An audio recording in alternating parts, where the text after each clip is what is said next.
Uh-oh. John Cena. Dun, dun, dun, dun. Yes, John Cena. I guess that's a good entryway. E, good call there. I know you're on vacation mode. He's got his fancy whiskey. John Dutton would be proud. And we've reached episode 95 of the Three Guys Talking Ball podcast. This is the Kyle Williams, Richard Dent edition of the Three Guys Talking Ball podcast. I had to do some Googling. What about Chris Jones coming back on Monday with episode 95? True. We don't promote selfish players. So Wasn't Udezi number 95 as well? Could have been. That's a good question. That's a fucking Vikings helmet on top of Ethan's head? Yes, it is. Signed by Percy Harvin. There you go. How's your head feeling? You got headaches or not yet. Not yet. A little something to go with that there, Percy. Just wanted to hit somebody. Yeah. Oh, very nice. But Udezi, he was either 95 or 99. No, there's no way they did 99 because of Randall. Randall was 93. Was he? Oh, you're right. Why did I think he was 99? Maybe he was 99. I don't know. No, he was 93. He was 93. Yeah, I'm going to look it up. He is the did you know that he's the assistant D-line coach for the Titans right now? Fun fact. Kenichi Udezi. He was 95. Yep. He was he was 94 at USC, but 95 for the Vikings. Okay. Well, shout out to Ethan for getting that one right. Yeah. Shout out Ethan for getting that one right. Former cancer. I suppose. Well, then we'll change it to the Kenichi Udezi edition of the podcast because, we had Richard Dent who played for the Bears, and we don't need that negativity. We'll get into the Bears here in a little bit. But so we decided here this year, instead of talking about our favorite team, since we're doing live recaps after the games and posting it to our socials, we're going to change things up a little bit here. We're going to go NFL to recap week 1. We're going to do this every week here. We're going to do surprise team, disappointing team, told you so team. And to add a little bit of juice to this, we cannot choose one of the team somebody else chose. So hopefully you guys have a couple of them, and then we can go from there. And then for college team, for college week recap, we're going to pick a team of the week. Also, same rules apply. And then to preview it, we're going to each pick a game that we're going to want to talk about that we're going to keep an eye on. We're going to do that for college as well. And then, as always, we're going to wrap up with Curveball of the Week. But before we get into the our surprise, disappointing, told you so team, and if anybody else did this, but I was brought aware to this on Twitter by one of our loyal listeners, Derek. And if there was any other stooge, sellout, or anybody else, I would not do this. But Derek, always giving us feedback, some good, sometimes not good. Derek doesn't have a great choice, has very poor choice of teams, but we're not going to hold that against him. He still listens to us, supports us every week. And you know what? Appreciate the guy's honesty. So we didn't do this last week. We're going to start off, guys, since we didn't do it. And this is all Grant's fault because he said it's too early in the year to do this. But we are going to do our Super Bowl predictions here. Oh, wow. And Grant's looking at me all funny. You're an idiot. I said what was a waste of time was divisions 1 through 4. I didn't say Super Bowl was a waste. It was too early in the year. I said going 1 through 4 each division was a waste of time. It's the same thing. Same thing. It was your idea. No, That's it's what not. I took it. No, yeah. No, Yep. No, it's not. Yes. Yep.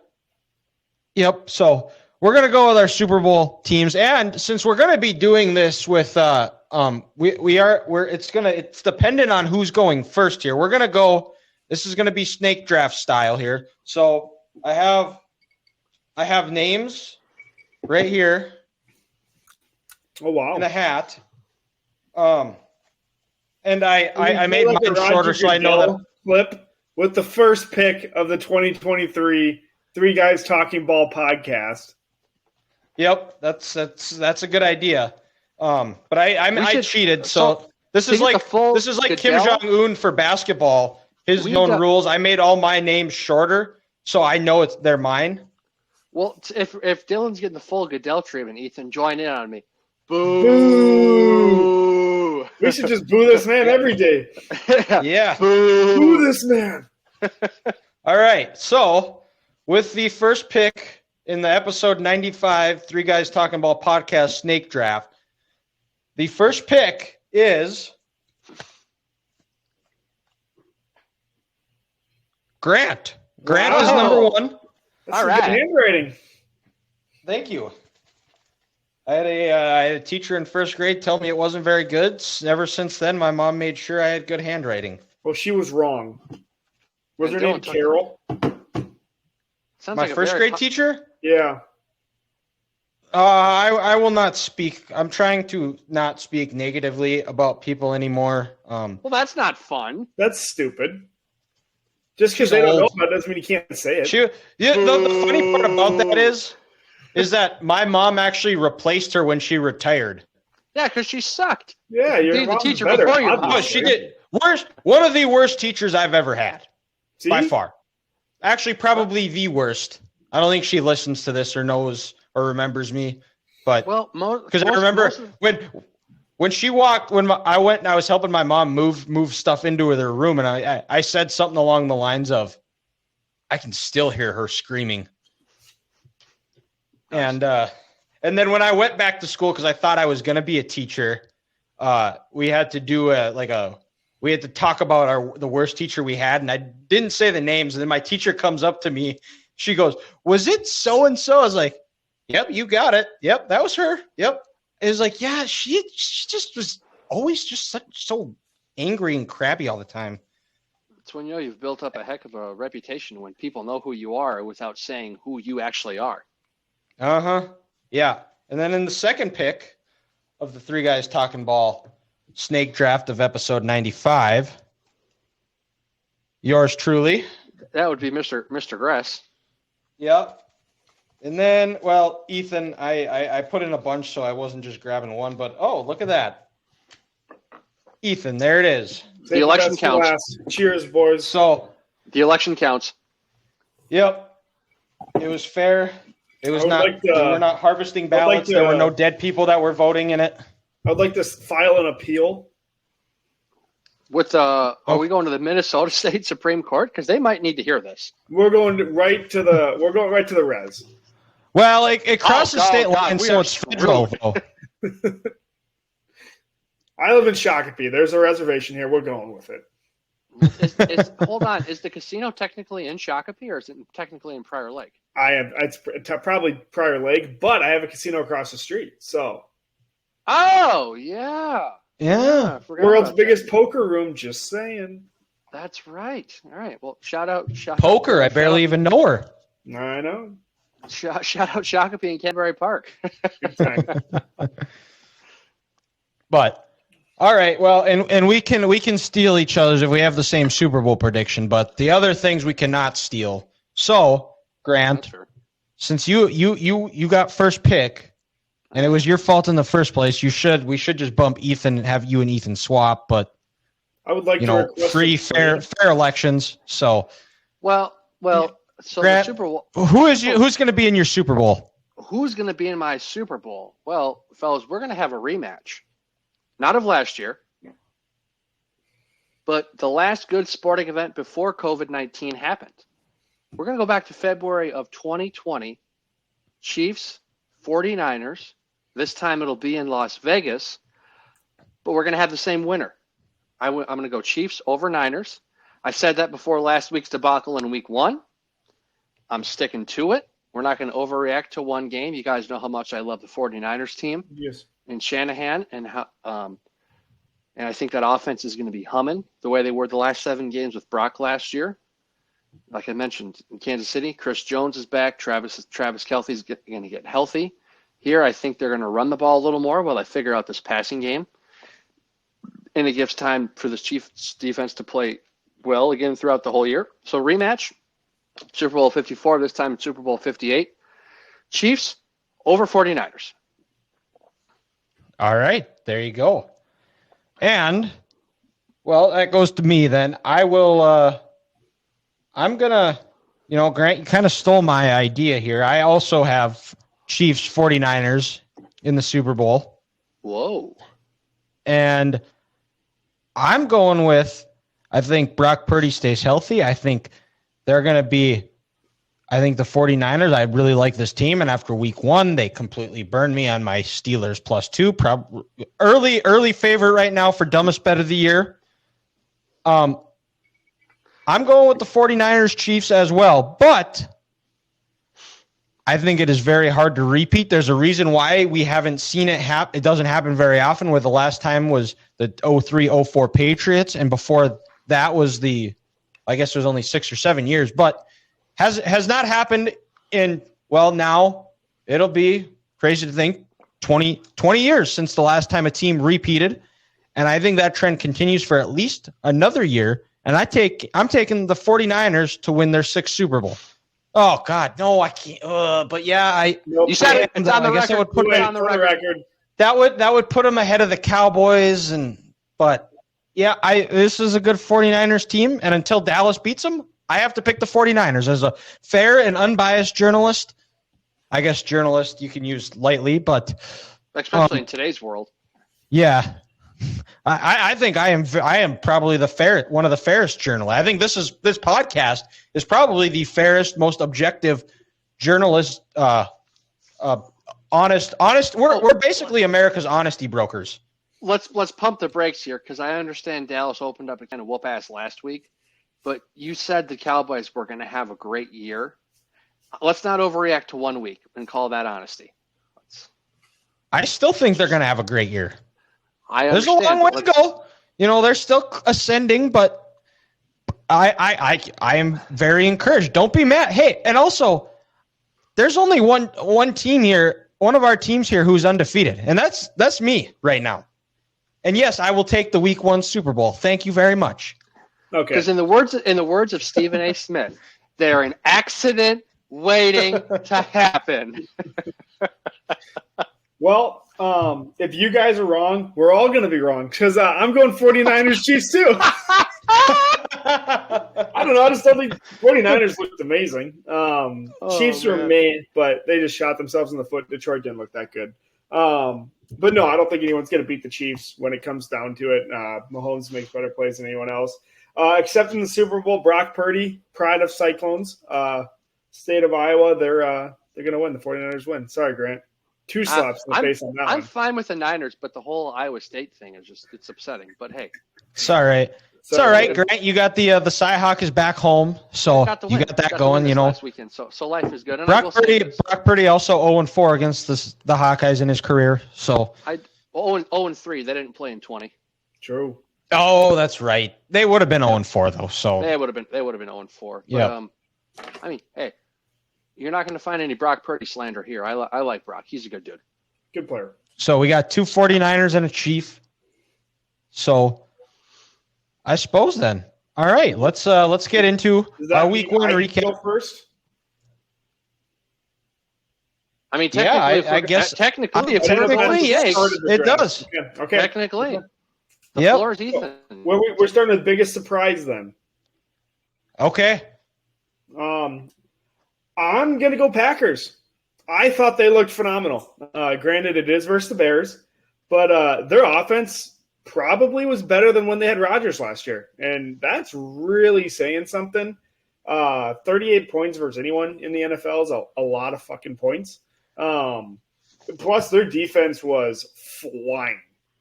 Like, you see Quay Walker's interception return? Like, the dude looked like a tight end / wide receiver hybrid. Like, he was a freak. Hey, there's something in that Georgia water. I don't care if he's been out of the Kirby Smart's program for a couple of years. There's something different down there. He was a beast. Mm-hmm. And you're right, Ethan. Granted, it was against the Bears, but there was still a lot of question marks. And the Bears were actually 1.5 point favorites going in. And I bet the Packers. I was like, there's no way the Packers are going to lose, because if you take a look at the Packers roster, it is a very well put together roster. The only big question mark was Jordan Love. And I thought Matt LaFleur did a great job of calling the game. They had really good balance. Jordan Love delivered on the throws. They were on time. He was consistent. He kept got them in the right play. And he didn't do anything to lose it. So that is then that was actually one of the teams I had as one of my surprises as well. But since you took it, I'm going to go with the Rams. We were not high on the Rams. We did not think that we thought that the O-line was a disaster. We didn't think they were, Stafford was washed up. They were without their best receiver, Cooper Kupp, one of the best in the NFL. But I thought Stafford did a great job of managing the game. He looked healthy. They looked really good running the ball. And then ended every possession with a kick. And no turnovers. And then they scored on all 5 of their drives in the second half. And now I'm trying to think of the receiver's name that I think he was a rookie. I can't think of the guy's name, but Puka something from BYU. Puka and then Atwell. Yeah. Yeah, Atwell's been there for a couple of years. I just checked. Yeah, it's his third today. year. Yeah. Tutu Atwell and Puka Nakua. Yeah, 10 catches, 119 yards, 15 targets. And Stafford, there were a lot of times too where they got put into some tough situations, but being a veteran instead of where you'd see him in a lot more in previous years where he'd try to force something, get a first down, just check out of the play, take what they can get and make it a more manageable kick for your kicker. Sean McVay, the last time that they coming off a year they missed the playoffs, they made it back. Might have to be doing some amending. I guess we will find out because they've got another.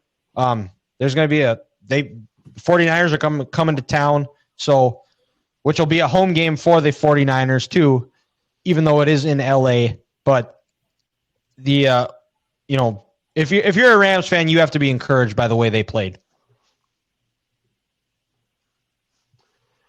Yeah, and for me, guys, my surprise team, just because there were so many questions coming into this offseason and you go into the game without their starting left tackle, I'm going to say the Miami Dolphins. Because we talked last week, and I had them as my disappointing team. You guys had the Chargers as your disappointing team coming into the year. And we didn't know what to expect. Well, we saw when you keep your quarterback upright, this might be the best offense in the NFL. And this could be a Dolphins team that could average 30 points a game because you can't coach speed. And Tua this offseason, he made Ryan Clark eat his words when he's saying, he spent too much time in the tattoo parlor and he was looking a little thick this summer. And Tua clapping back at his haters saying, I don't care about my arm strength. I threw for 466 yards. That's fine when you have the speed on the outside like that. And, they came out. They looked good. The Chargers, again, should have fired Brandon Staley last year. They still have no defense. But, let's not forget the Dolphins, 8-3 last year before Tua got hurt and couldn't play again the rest of the year. So I thought they'd be a disappointing team this year. They came out, they played well. And, hey, if they can keep Tua upright this year, they're going to win some games. And who knows? Maybe now they're favorites in the AFC East. After what happened on Monday night. Did you see the play where the Chiefs put Kelsey in motion? He's running across, and then as soon as he snaps it, he turns upfield. They did that with Tyreek Hill. That's not fair. Disgusting. He had a 15-yard cushion between him and his guy on that play. I mean, it's just what do you do? That's just a cheat code right there. There's nothing you can That's do. the other part. That's the other part too. Is that entire game, Brandon Staley being this elite defensive mind that we've been told about, and that's why he got hired by the Chargers, didn't put a bracket around Tyreek Hill. What? When all Tyreek Hill has done in his career is kill the Chargers. I don't care if it has been Anthony Lynn as your head coach or Mike McCoy before him. All Tyreek Hill does is eat the Chargers up. But combination of good for the Dolphins. And when they can keep their quarterback upright, they can win some games this year. Now, the defense didn't look great, but I think Vic Fangio, it's his coming in, bringing in a new scheme. They didn't do a lot of blitzing until that last drive of the game where they sent pressure on pretty much every play, and the Chargers had no answer for it. I think that defense is going to come along, and I think that might be one of the most underrated hires of the NFL offseason is Mike McDaniel bringing in Vic Fangio, because I think that's also going to he's also going to be someone that's going to put a bug in his ear to be more committed to the run game to help that defense out. Well, you got to remember though, Dylan, Vic over his career, he's not much of a let's bring a pressure kind of coach unless he needs to. And also, that secondary was inexperienced last year. Besides Xavier Howard, they weren't that good. You lose Jalen Ramsey, the meniscus injury. Their first draft pick is it Cam Smith? I know he was from South Carolina. With that, they're still learning a new system. But also, you know what is really kind of shouldn't surprise us? Justin Herbert again throws for 200-something yards and only 1 touchdown. All this dude does is throw for a bunch of yards with no TDs. I guess that's worth $250 million. But hey, Kellen Moore's calling plays, so that's also probably why your quarterback can't throw touchdowns too. And you got the guy who doesn't. So the Chargers fire their offensive coordinator because Lombardi wouldn't make adjustments at halftime. And what do? They hire a coach who doesn't make adjustments after the first drive of the game. Looks good to me, Brandon Staley. Not bad. Ain't that the truth? And let's go over to disappointing team of the week here. And so I suppose, Grant, back to you. You're picking here your most disappointing team. Well, my most disappointing team is I'm going to the team who I thought my MVP was going to come from, and that's the Cincinnati Bengals. You could say Joe Burrow didn't practice all off season with a calf injury. You have Orlando Brown at left tackle, Jonah Williams at right tackle. Yeah, they gave up 3 sacks. But the thing I was most disappointed with, you're playing the Browns on a mucky, rainy day in Cleveland. You know Stefanski's going to want to run the ball. You let the Browns average over 5 yards a carry through that whole game, and you play that game on their terms. And what is going on with Zach Taylor and the Bengals in week 1? They just love laying eggs. They did it last year against the Steelers, this year against the Browns.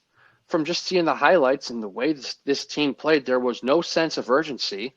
And did they not learn after last year that an early season loss in September can cost you a home playoff game? Where was Cincinnati? They looked like they didn't want to play. It's like, oh, they got wet. They were cold, and they said, oh, we'll just wait till we go. We got a game next week. It's unacceptable from a team like that when you have the aspirations that this team does to get to the Super Bowl. Yeah. Well, and I think that's just a broader spectrum even like the Eagles, Nick Sirianni said that he's going to reevaluate playing his starter or his ones in the preseason because you see the tackling isn't great. A lot of these teams, they just don't look as in sync. The Chiefs, yeah, they lost. But, if Kadarius Toney doesn't forget how to doesn't do that, they win that game.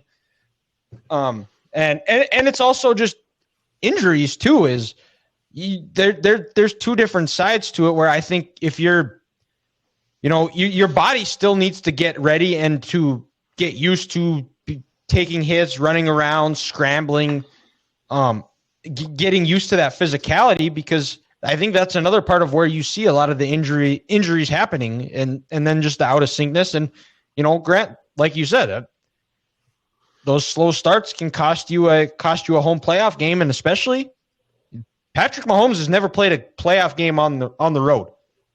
But he's going to be fine, but I would like to see it. Who knows? Yeah. But my disappointing team, and I've kind of bounced around, but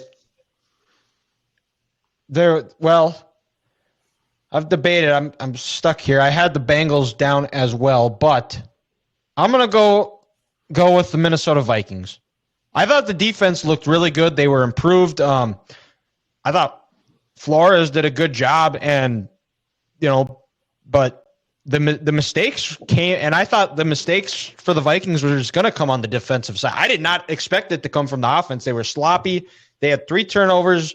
I believe, was it 2 in the red zone and 1 on the other, all 3 on the plus side of their field? Well, 2 in the red zone, and then 1 Tampa Bay got set up either at the 30 or the 25 of Minnesota. Yeah. Okay, that's what it was. Then the other one was on the goal line. Yep. And then the O-line was terrible. And the special teams had a 4-point swing, which cost them the game. And then defense on I think what the Vikings did they have like 3 drives in the second half? And 2 of them were 3 and outs.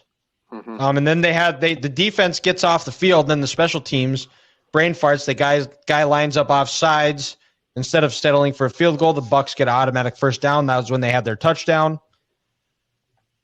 And then the Vikings, they got to get ready. Because they have a short week. They're playing tonight in Philly. It's going to be Philly's home opener. You know that crowd's going to be fired up. The Vikings are. I'm not ready to say it's a do or die game, but there's a lot of things they have to clean up, and maybe with the short week, they can put all those mistakes behind them and just go out and play where they don't have time to sit there and dwell on them. They can just go out there and play. Maybe that'll work out. Hopefully it does, because I picked the Vikings to win the North. I still think they can win the North, and I think this offense is going to figure it out. But week 1, they were my disappointing team. I'm going to the other side of the Thursday night game this week. I'm going the Eagles. Yes, they won, but they did not look good at all. They barely had 250 total yards, which is like polar opposite. Shit, they do that in one half last year. Sometimes they do it in a quarter. Yeah, it's like they just look totally out of it. Their secondary outside of Slay was just freaking terrible. I think Gardner Johnson leaving is going to have a massive impact there. Lost their linebacker. He's on IR. Shining thing is their D-line is still absolutely freaking disgusting. Jalen Carter might murder Kirk Cousins tomorrow night. But besides Jalen Carter, there really wasn't a whole lot of positivity outside of just a W on Sunday. Well, and Ethan, to your point, a good first drive, you have to kick a field goal. The next drive, Mac Jones throws errant, goes right to Slay. He takes it to the house. The following play after that, Zeke fumbles on the screen pass, but they still don't do anything.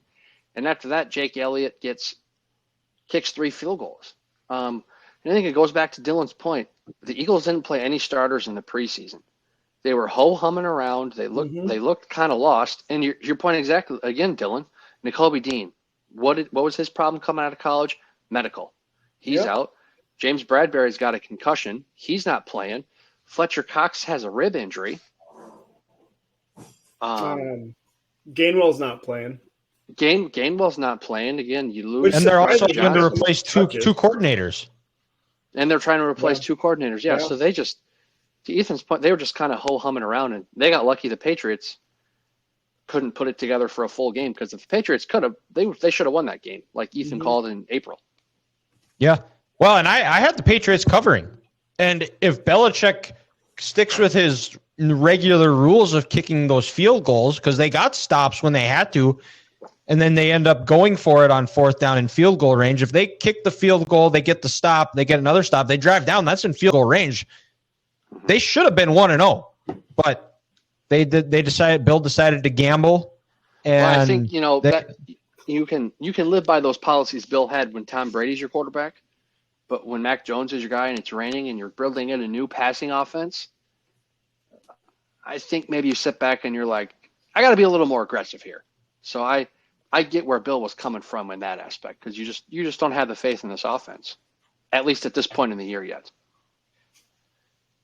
Maybe, but you still, though, if you don't, you kick the field goals, trust your defense. The defense was playing well. They got stops when they had to.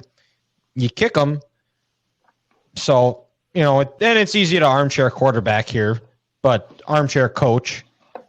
But, coulda, shoulda, woulda. It's easy always looking back, but let's go down to let's go over to the told you so team. I'm not the type, we are not the type of people to tell you we told you so, but we're going to tell you so. So Ethan, fire away. You got the pick again. I'm going to my Super Bowl champ 49ers. I said last week they're probably easily top 3 roster in the NFL. They absolutely proved that. They made a team, the Steelers, that a lot of people, Grant himself, predicted to make the playoffs, look like a college team. Like 199 yards to 1 at one point. Like Kenny Pickett didn't have a clue what the hell was going on. He was absolutely mortified out there. And Joey Bosa, Nick Bosa barely played. And now he has a sore hamstring, which is shitty. But what a surprise. Right? What a surprise. Chris Jones. Another guy who held out. I know. That's what I'm worried about. They're going to have a hamstring or a calf issue. But no, they looked phenomenal. Like, they look damn good. Yes. And when you think of the Steelers, too, you think of that rough, tough physicality. But their O-line is nowhere to be found. They are abysmal. It's terrible. And that's what's going to cost. That's what's going to hold Pickett back. That's what's going to cost Najee Harris. They're great receivers. Najee Harris is so overrated. I'm just going to say. And that's because he's got nobody to block for him. He sucks. Well, also, they refuse to address the offensive line. He took 4 years of pounding at Alabama. When are we going to realize you don't draft Alabama running backs? After what Saban puts those guys through, especially those 17 and that 17 year and part of 18 when he was just running those guys into the ground. Gibbs is lucky he was there at the right time. He didn't run a lot. Gibbs was there at the perfect time. Yeah. And my told you so team, and Ethan, I appreciate you not taking this one because I thought that this is who you were going to take. It's going to be the Bears. Oh. They were miserable. And when will it finally be acceptable to just say Justin Fields is not a good quarterback? Because he's a wide receiver. It's coming. He's a wide receiver. It's coming. He's a YouTube quarterback. I told everybody sell their Bears stock, sell their Justin Fields stock. Caleb Williams could be their quarterback again. And they go out and make a big trade for DJ Moore. Did DJ Moore even have a catch? Did he do anything? Chase Claypool needs to be out of the NFL. That guy just wants to make TikToks. They gave a second-round pick for that dude. I bet Grant's so pumped Ryan Pace is gone right now from freaking Chiefs. Oh, absolutely. God, you can clearly tell the Bears hired that loser just because of the organization he came from. Yeah. Like when the Lions hired Patricia. Hey, you know what? We're going to get this guy. You know why? Because he coached in New England. He wasn't good. He was there. So he got a job because of his success. And I'm sorry to take over your take here, Dylan, but I'm going to bag on Patricia, that fat fuck. He comes into Detroit as a team who won 9 games the year before and fired Jim Caldwell and goes, I need to change the culture. They won 9 games. The Detroit Lions won 9 games. The Detroit Lions won 9 games and went to the playoffs the year before that and just missed it. You need to change the culture? You arrogant bastard. We should have known he was a fraud when he wore a pencil in his hat with a laminated playbook. A laminated playbook, and he had a pencil in his hat. Total fraud. Go on, Dylan. But the defense was terrible. Their O-line also is abysmal. And Justin Fields, you look at his stats, it was similar stats to like a Josh Rosen, where it was like he was like 28. I can't remember, but at one point he was like 10 for 14, like 98 yards. That's similar to like what Josh Rosen was when he was a quarterback. He had stat lines that made absolutely zero sense. Where like Josh Rosen would be like 21 to 25 for 115 yards. Justin Fields is not a good quarterback, and we need to stop treating him like he's like this is why Vegas casinos never go bankrupt, is because people are stupid enough to buy Justin Fields MVP tickets. And also, when he scrambles, he's too stupid to get out of bounds or slide. He just gets wrecked. Yeah. Well, and then also, you know what? You know how you can tell this is the NFL? And I'm sorry, Justin, your legs aren't what you thought they were. In the first half, when he scrambles out to the right, and I'm thinking, oh, he's just going to get around this defensive end. But nope. 6'4", 270-pound Lucas Van Ness says, hey, you're coming with me, and throws him into the sideline. It's like, sorry, Justin, this ain't going to work anymore. To Ethan's point, you're going to get yourself killed. Yeah, he got whipped on that play. Mm-hmm. Yep. And that's all I got for my Told You So team. So, Grant, what do we got here for your Told You So team now? So I'm going to destroy the other team in MetLife Stadium who got shit rocked on Sunday night, and that would be the New York Giants. Yeah. Absolutely. I knew you were coming around to being a Cowboys fan. Frauds, the Giants are. I mean, last year after the unfortunate Vikings lost in the playoffs, I look at Ethan and I go, they're going to get killed by the Eagles. They lose 38-7. On Sunday night, what was it, Dylan? Was it 40-0? 40-0. 40-0. Their offensive line was a mess last year. The only thing they do to improve it is draft John Michael Schmitz. And they gave him no help on Sunday when Dallas just put a big 300-pounder in front of you. That's not fair. Both of your tackles are weak. You have no receivers. You overpaid for a quarterback who is Eli Manning 2.0. He's worse than Eli Manning. He ain't winning 2 Super Bowls. No, yeah, I know. He's worse than that. Your pass rush was real bad last year. You try to have this blitzing style of defense. So what are we going to do? We're going to draft a corner. Corners don't win you games in this league. Where's Kayvon Thibodeau at? Where's this top 5 pick that I was happy for? I mean, they looked flat. They didn't want to play.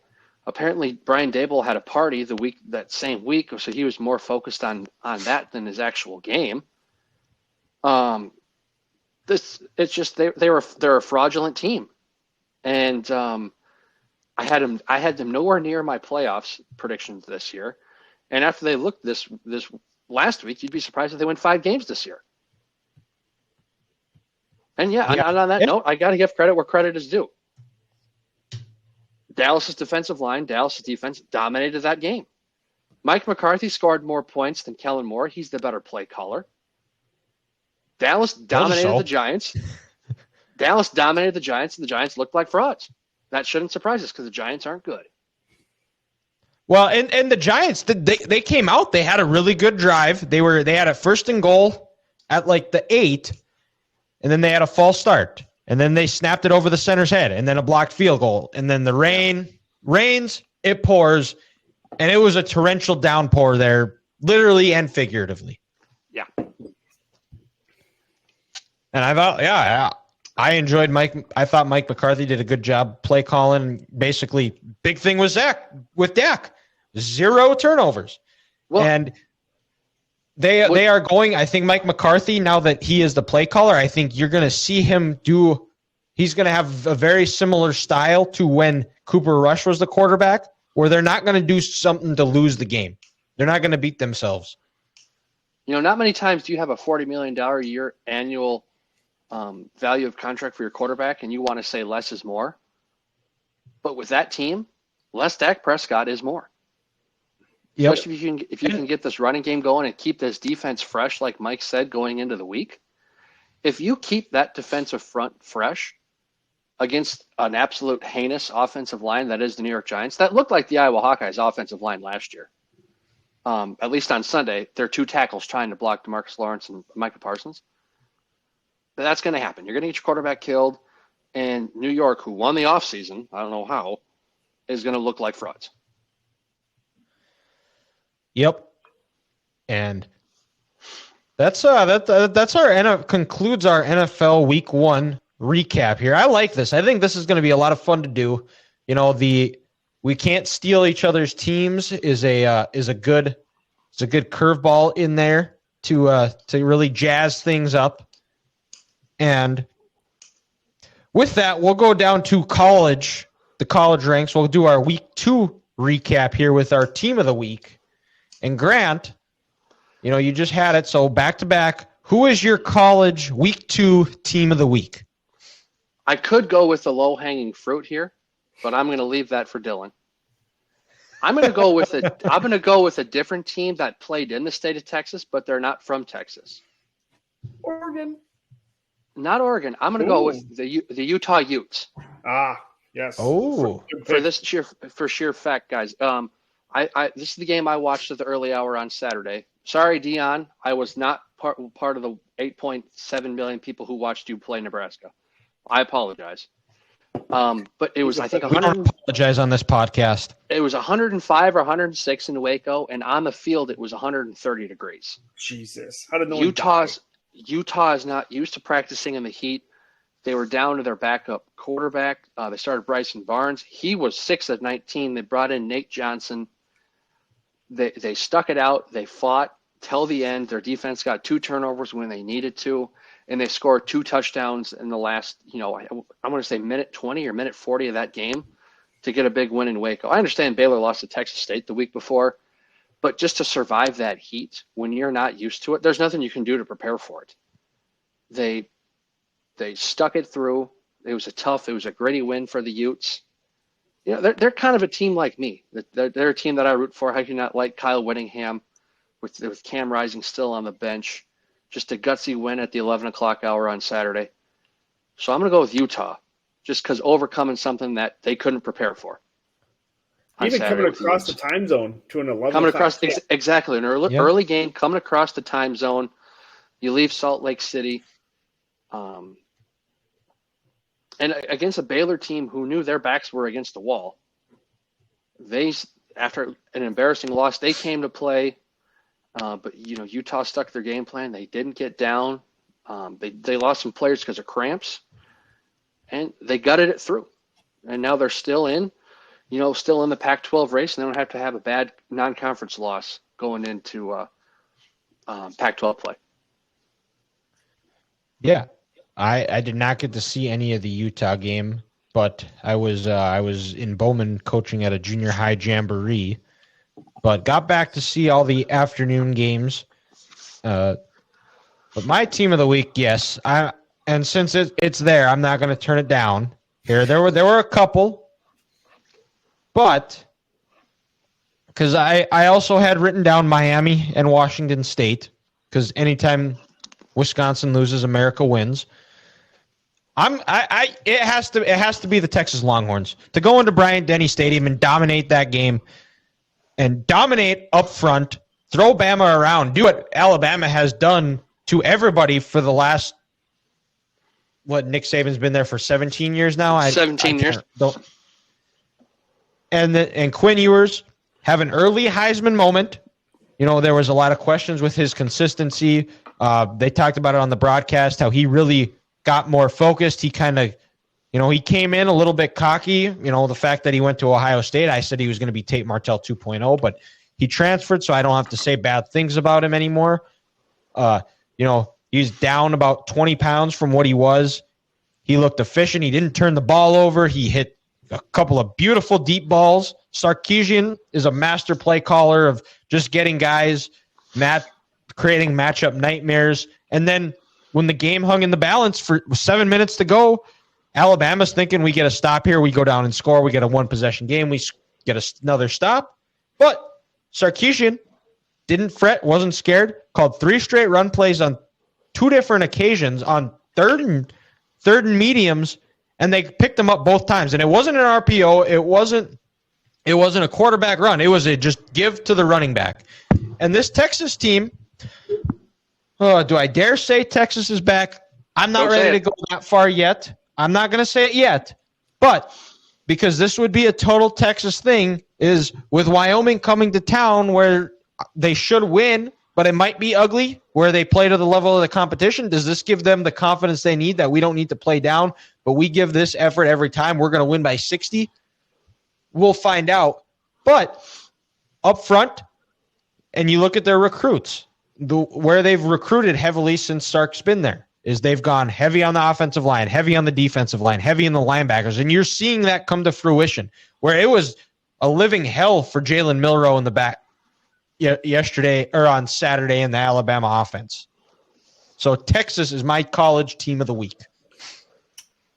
I really wanted to pick Kansas, but when you guys give me the opportunity to say better dead than red, there's not a real choice. You're going against Wisconsin. Let's just say what it is. Oh yeah. But no, Washington State, I think they're like 4 to 5 point home underdogs versus a team 5. that they had. Was it 5? 5. Yep. Yeah, I won money on that one. But versus a team they beat last year on the road, and they beat them. The score was low scoring, but they beat the living hell out of Wisconsin last year. And for the most part, the same thing happened today, or Saturday, I should say. Wisconsin needs to figure out what the hell they are, because they're not a passing offense. How you can give Braylon Allen 7 carries? Like, are you serious? It's unacceptable. The only reason they're ranked is because of Luke Tickle My Nipple Fickle. Like, he's just an absolute joke. That's a good one. But seriously, like they absolutely do not deserve to be ranked. And even Washington State looked hella better than they did first week. So how they were 5-point dogs. I mean, I know it's all for the money purposes, but that was a stupid line. And catch this, Ethan, because me and you talked about this Wisconsin team coming of the year and how we both had no faith in them. The same team that's coming back from last year, no quarterback. Your offensive line's not the same. They got whipped. Their offensive line got whipped around by Iowa's defense and Minnesota's defense last year. Their defense lost a lot of starters over these last couple of years, and they're not the big, nasty physical group you were anymore. How could you be confident? Jim Leonard is not walking through that door. Jim Leonard is not there. And then also, this offensive coordinator, he was at Carolina when they had Javonte Williams and Michael Carter. You have two backs now. You don't have a quarterback. You don't have two better backs. You have two better backs. Run the ball out of this spread system. It's unbelievable how incompetent. Whether this was by design or just how, like you said, how shitty their offensive line was, Mordecai had more rushes than Braylon Allen did.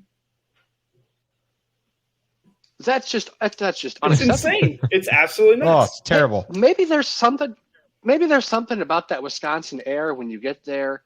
It's filled with dairy cow manure.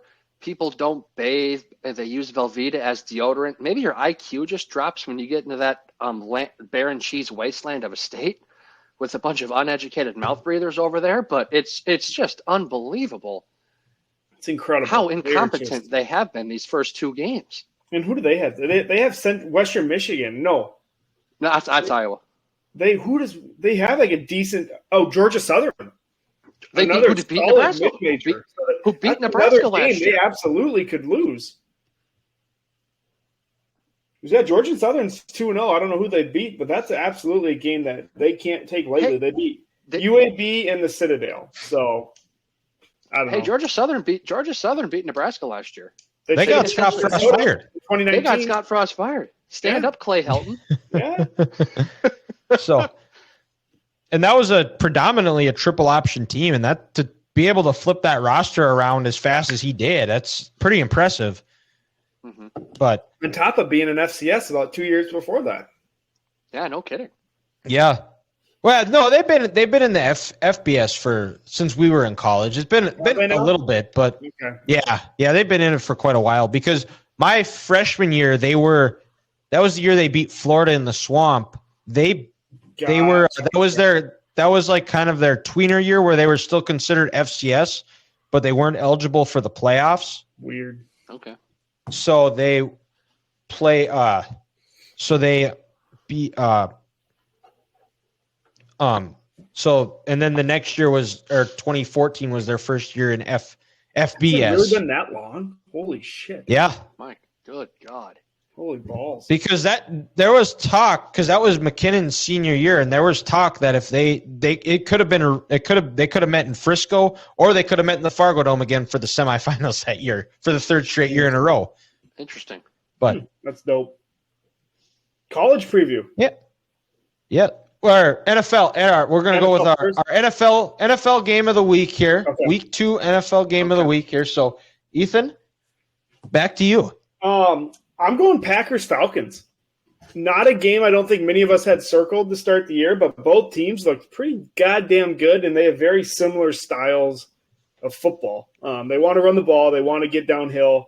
They each have a two-headed monster at running back. I think Algier and Robinson are a fantastic duo, really complement each other well, but then at the same time, so do Jones and Dillon. So I think it's going to be fun. It's unfortunate Chick-fil-A will be closed, but even then, it should be an incredible game because both have actually really good defenses. Falcons made some really good additions through free agency this year. Well, and Jesse Bates was the NFC Defensive Player of the Week this year. Mm-hmm. And what did I say about Cincinnati? They lost their whole secondary. Yep. Jesse Bates was one of them dudes. He had 2 picks. 2 picks. Yeah. And it's that game, when you look at that, it's going to come down to which quarterback plays better. Two that both, I think, franchises there's still some uncertainty. Both played well in week 1, but who's going to be able to sustain that? I think whichever quarterback plays better is going to come out with a win. Hey, Desmond Ridder, for what it's worth, is the first quarterback in NFL history to not throw a pick in his first 5 games. Not bad. So give it up for Desmond. Bringing that Arthur Cincinnati style. Arthur Smith has got to think this. Hey, if as long as our quarterback doesn't throw it to Green Bay's secondary, which is a lot easier said than done, we got a good chance of winning this game. Yeah. Yeah, you're right. And up to me here. And, Grant said he didn't want to take the low-hanging fruit and give it to me, so I'll give him this one. But, I talked about my surprise team of the week being the Los Angeles Rams, and my week 2 game of the week is going to be 49ers-Rams. We're going to see how this Rams offensive line matches up against this 49ers pass rush. Joey Bosa's dinged up with a hamstring injury. Or Nick Bosa, excuse me, yeah. Yeah, we keep doing that. But they both look the same, if you know what I'm saying. Yeah. But can the Rams protect Matt Stafford? Can Matt Stafford avoid the ugly turnover? It seemed like for the longest time that Shanahan has continued to always have Sean McVay's number. Does that continue? We're going to find out. I'm very curious for this afternoon game. I think, it'll be split because the Cowboys-Jets are going to be playing the afternoon, 49ers-Rams at the same time. Maybe, hopefully luck out that we're going to get 2 afternoon games instead of 1 morning game. Well, for me here, guys, this one's pretty obvious. I'm going with the 12 o'clock window, and I'm going Chiefs down in Jacksonville. Yeah. There's a lot of hype going to this Jags team into this year. Dylan's MVP. I think Dylan said the number 1 seed in the AFC. It's Jacksonville. And T. Lawrence looked great on Sunday. No, 2 seed. 2 seed. I still have the Chiefs as the 1 seed. That's right. But you had Trevor winning the MVP.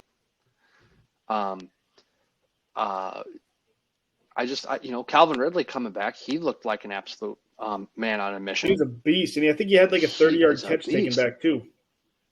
Yeah, so he probably should have had 10 catches for 130 yards and 1 touchdown? 100. What about 100 fantasy? He had about good fantasy pickup. 15. Okay. Yes, he's looking like a stud. Jacksonville year 2 with Dougie P's offense, and then also just for the Jags, I think a bit of a revenge factor game. They got hot last year after they lost to the Chiefs in the regular season, and then of course the season ended in the playoffs. And Josh Allen came out today and said he wasn't hit 100%. Last year, and he's a little pissed off about that. He had 3 sacks last week. Trayvon Walker had a sack. How does this Chiefs team rebound off a ugly performance week 1? Albeit you hopefully get Kelsey back, hopefully you get Chris Jones back, but you're going to be in that Jacksonville sun, and guess what? The Chiefs are going to be wearing red. If I'm Jacksonville, I'm wearing white. I'm going to let these guys be hot, be uncomfortable, and miserable. I want to see how the Chiefs rebound, and because you can't start 0-2, and especially if you lose a game against a team who you're going to compete with about potentially getting that home playoff game, like I said in this first segment with the Bengals. Because if you're the Chiefs, you don't mind maybe going down to Jacksonville in January for a playoff game because you're out of the cold. But wouldn't you much rather have Jacksonville come and play in the cold when they're not used to it? A loss on Sunday doesn't help you with that aspect. And if you're the Chiefs, you start 0-2, it's not great. Big game at 12 o'clock on Sunday. I'm looking forward to that. I'm going to be able to watch it. So I can't wait. I can't wait for that. And I think Lawrence Mahomes could potentially be another rivalry we got in the AFC if Trevor can pull off a win this week. Yeah, we're kind of now that, and hopefully this isn't the last of Aaron Rodgers because you do feel bad for the guy. Take 4 snaps, tear your Achilles. I mean, this is the last. He's the last of the quarterbacks we grew up on, and it's really a new ushering in of quarterbacks here. And like I said, I'm very high on Trevor Lawrence. I think this might be the new rivalry because I like Doug Peterson as a head coach. I like Trevor Lawrence. I like the roster they've built. We've given Zach Taylor a fair amount of praise on this podcast. Still a lot of concern for him as a head coach. Coached in the Super Bowl, got to an AFC championship game. I think that's more Joe Burrow than Zach Taylor. But we're going to find out and see because it's possible that we could have the top 3 teams from last year's playoffs all start off 0-2. Yeah. But we will. That's with our NFL game of the week. Let's go over to our college game of the week here.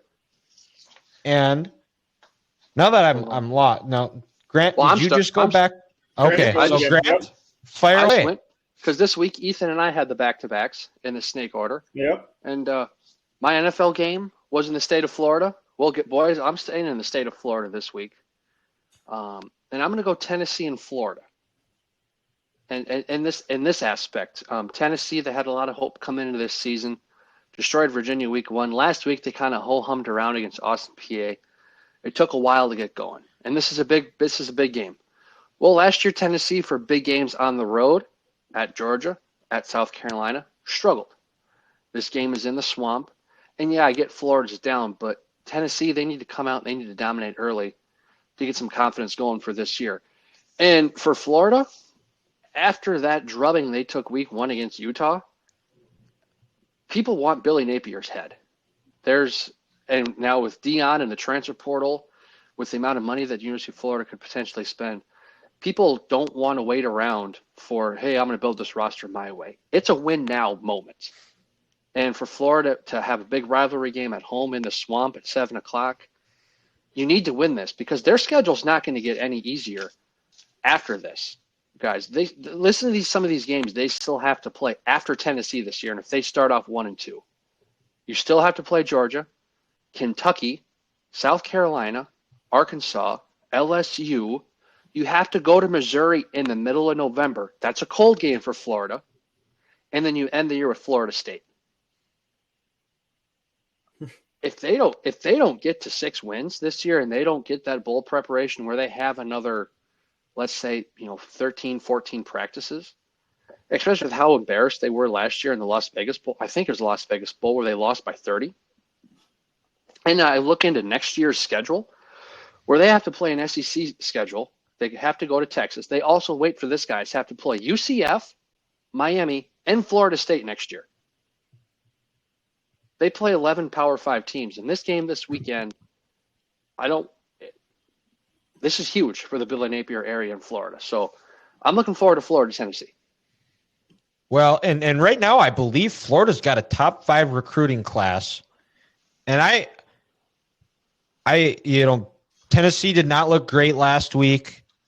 Joe Milton, that's been the big knock on him. That's why he won the starting job 2 years ago over Hendon Hooker. Hendon Hooker replaced him. And then Joe Milton got a cannon. But what his biggest knock is consistency. Yeah, he's got a great arm, but he can't do it. Can't hit those short throws. Just isn't all locked in at all times. And then on the other side with Florida, I think this is going to be a good game. Both teams you're really going to find out about. And with the Billy Napier thing, Florida did a major overreaction in firing Dan Mullen when they really shouldn't have. He had one bad year, and the rest of that, he was very solid, consistent. The year before that, they were playing in the SEC championship game. Dan Mullen's a damn good coach. Yes. So it was a premature thing, and realistically, this is what Florida is going to get what they deserve. Mm-hmm. But for me, college game of the week here, I'm going to stay in the SEC here, but we're going over to the lovely state of Mississippi. Oh, I know what game you're talking about. LSU, Mississippi State. Now, LSU came in number 5 team in the country. I wasn't sold on it. They got their ass kicked against Florida State. They put up a jillion points against some roast beef Tech in week 2. They got to come in and go on the road in a hostile environment playing Mississippi State, a team that returns 9 of 11 starters on offense and a defense that also returned a fair amount of starters as well. And not their coach. Will Rogers is, I would say, is probably and their coach. Will Rogers, I would say, is up there in the discussion right now, I think for the best quarterback in the SEC is not a great quarterback league right this year. And a team that if we were to do full predictions, I think I would have picked Mississippi State second in the SEC West this year behind Alabama. Wow. Ooh. So my eyes are going to be on this LSU Mississippi State game, which I believe this is it an afternoon or is this a night game as well? I thought it was at 11 a.m. 11 a.m. Oh, yes, it is. It is. LSU is a 9.5-point favorite. Take Mississippi State. I think they struggled last week against the Arizona team, who I think is a lot better than what people think. Jaden Delore is a tremendous quarterback in a very deep Pac-12 quarterback division or conference. And Arizona's gonna they're definitely not going to be playing in Vegas, but they have the potential to upset some teams for sure. And I think Mississippi State covers the 9.5, and we could see a team that a lot of people had in the playoff and potentially playing for a national title out by week 3 in LSU. Sexy pick. Thank you. Ethan, if you don't pick the game I'm thinking of, you're not allowed. So you know what I'm saying. So I wanted to do Washington versus Michigan State after the whole Mel Tucker fiasco. But I got to go with the game I'm going to down in Chapel Hill, Minnesota versus North Carolina. Yeah. It's the easiest pick for me. I think it's going to be a fascinating game. Really what it's going to come down to is Drake May versus Joe Rossi.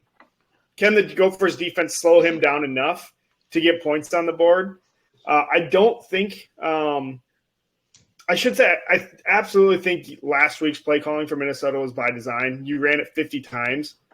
You're not going to run it 50 times versus North Carolina. You are trying to hide certain formations and certain plays from North Carolina for good reason. They haven't seen a lot of Athan. No one's seen a lot of Athan. Even versus Nebraska, they didn't show a lot. They ran crossers for the most part, maybe a deep shot here and there, then they ran it. But even versus Nebraska, our freshman running back that ran for 195 yards last week got 2 carries. So he's trying to hide these things. He got his feet wet the Eastern Michigan game. He's going to be the bell cow moving forward. He actually stole him out of Michigan's backyard. Woohoo, Darius Taylor. But no, I think it's going to be fascinating. North Carolina's defense is not that great. They're better than last year, but that's not really saying a whole lot. They sucked. They were probably one of the worst. I'd say them and USC.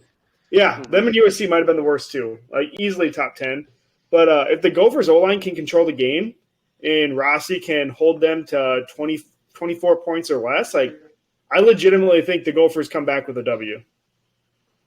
This is a rider pick for you, Ethan. I will go Minnesota +8. Do it. That's what Carolina's 8-point favorites right now. But I'm going to go. This is a rider pick, Minnesota +8. Good pick. And just gave out 2 free bets here right now. We got Mississippi State +9.5, Minnesota +8. Well, here's the thing, guys. It's Carolina. They don't have a lot of experience at the wide receiver position, especially now with injuries and NCAA viewing guys as ineligible. He's transferred 3 times. He can go F himself. All due respect. Well, I think it was twice, and the first time it was the COVID year, so he technically didn't play for NC Central or whatever it was called. But Carolina's their front 7 is not bad, but their back 4 is awful, or back 5. Mm-hmm. Their secondary is not good. So if you can keep McManus, if you can keep him upright, the Gophers should move the ball against Carolina. It's just then you got to finish in the red area. But I think that's what killed them versus Eastern Michigan. They should have won that game by 30 if they weren't so shitty in the red zone. Yeah. But at the same time, I think they're being so conservative down there to save those play calls for this weekend or going forward. Because they just ran it.